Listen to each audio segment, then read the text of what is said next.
1400 years ago, in the heart of the Arabian Peninsula, one of the most unforgiving places on earth, a story was beginning. A story that would change the course of history forever. It did not begin with an army. It began with oppression. It did not begin with swords. It began with suffering. A small community of believers was being pushed further and further to the edge. And what they chose to do next would become one of the most remarkable moments in all of human history. A moment so important that an entire chapter of the Quran would later be revealed about it.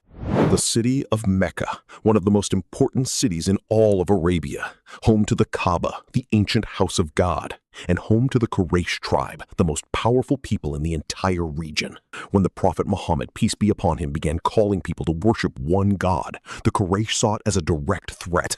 A threat to their power, a threat to their money, a threat to the way things had always been. And they made sure every Muslim felt that hatred every single day. Muslims were publicly mocked, blocked from doing business, harassed in the streets. The weaker among them, those without powerful families to protect them, were tortured openly, with no one to stop it. For years, the Muslims endured with patience, but Quraysh had not yet shown the full extent of what they were willing to do to silence this new faith. Then came something far worse than insults. Quraysh began seizing Muslim homes. Families who had done nothing wrong were physically removed from houses they had built with their own hands. One by one, street by street, entire Muslim neighborhoods were taken over. Homes where children had been born. Doors they had walked through every day of their lives. Theirs, no more.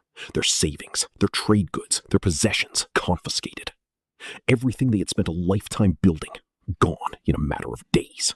Families sat in the dust outside their own front doors, with nothing but the clothes on their backs. This was life in Mecca for the early Muslims, stripped of everything and with nowhere to turn. Then came the command. The Prophet, peace be upon him, received the word from God. It was time to leave Mecca. The migration, known in history as the Hijrah, was about to begin. He gathered his companions and told them plainly, Medina, a city to the north, would be their new home. The people of Medina had already sent their pledge. The Muslims were welcome, but leaving Mecca was not a simple thing. For most of these men and women, Mecca was the only home they had ever known, and now they were being asked to walk away from all of it.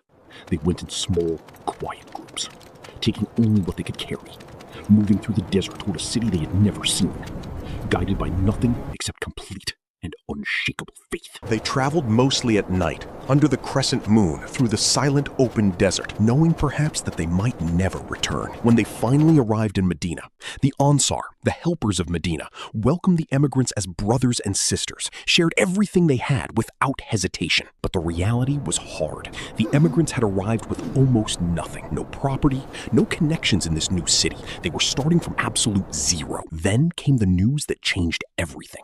A massive Quraysh trade caravan was making its way back from Syria.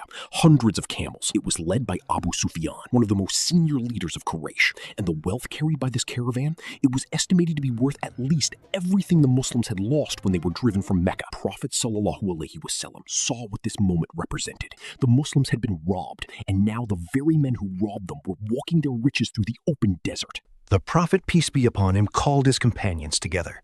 He laid out the situation plainly and put the question to his people, not as a command, but as a consultation. This would be the first time the Muslims would march out as an army, not to defend Medina behind its walls, but to step out into the open desert and face their enemy. Every voice would be heard. It was Sa'd ibn Mu'adh, leader of the Ansar, who stood and delivered the words that have echoed through history. Go wherever you wish, O messenger of God. Make whatever alliances you choose. Take what you need from our wealth. And by God, if you were to lead us into the sea itself, not one of us would stay behind. The decision was made. 313 men set out from Medina, walking into the desert, small in number, limited in weapons, but every single one of them completely certain of who was with them. But Abu Sufyan had already sent a rider to Mecca at full speed. The message was clear. The Muslims were coming, and Mecca answered. Not with a small escort for the caravan, with a full war army. 1,000 warriors marched out of Mecca, led by Abu Jahl, the fiercest and most hateful enemy the Muslims had ever known. Abu Sufyan had quietly rerouted the caravan to safety along the coastal road. There was no longer a caravan to intercept, but Quraysh kept marching anyway, because for Abu Jahl, this was no longer about trade. This was about about crushing the Muslims once and for all. 313 men, that was the entire Muslim force. 2 horses between them, 70 camels. Their destination, a small valley, about 80 miles southwest of Medina, named after the wells that gave it life. In the desert, water is everything. Whoever controls the wells controls the battle. The Muslims pushed forward and reached Badr first. Seizing the wells before the Quraysh could arrive, it was their first true victory of the day. For every Muslim soldier, 3 Quraysh warriors stood against him. Better armed, better fed, led by commanders who had fought their entire lives. Quraysh made camp in the lower ground, far from the water. Their leaders boasted openly. Their warriors sharpened their blades. They had the numbers, they had the experience, they had every advantage known to warfare. And so, on the 17th day of the holy month of Ramadan, in the year 624 of the Common Era, on the plains of Badr, the 2 armies came to face each other across the open desert, the Muslims fasting under the desert sun. What happened next would be remembered for 1400 years and recorded forever in the 8th chapter of the Quran, Surah Al-Anfal, the spoils of war. The desert is quiet now, but the story is not over. If you want to see what happens next, when those 313 men finally faced the 1,000, we will meet again at Badr.